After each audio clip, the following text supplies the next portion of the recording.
আসসালামু আলাইকুম। আমাদের চট্টগ্রাম কক্সবাজারের দিকে বিয়েবাড়ির মেনু হোক বা দাওয়াতের কোনো মেনু হোক অথবা বাসাবাড়ির নরমাল রান্নাই হোক না কেন, এই গরুর বা খাসির কোরমাটা আমাদের খুবই পছন্দের একটা হিট আইটেম।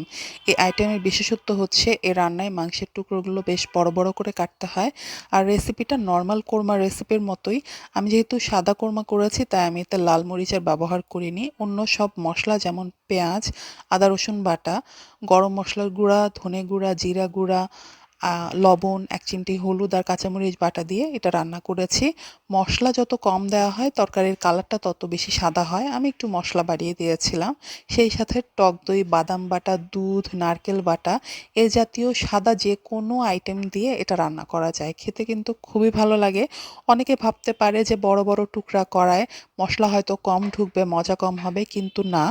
বড় টুকরা যেহেতু অনেকক্ষণ সময় ধরে রান্না করা হয় তাই কষতে কষতে এটা অনেক সফট হয়ে যায় এবং ভেতরে মশলাপাতি ভালো মতোই যায়। তো না হলে কি এটা বিয়েবাড়ির আইটেম হতো? সেদিন আমি মাংসটা প্রায় ২ ঘন্টা কুক করেছিলাম।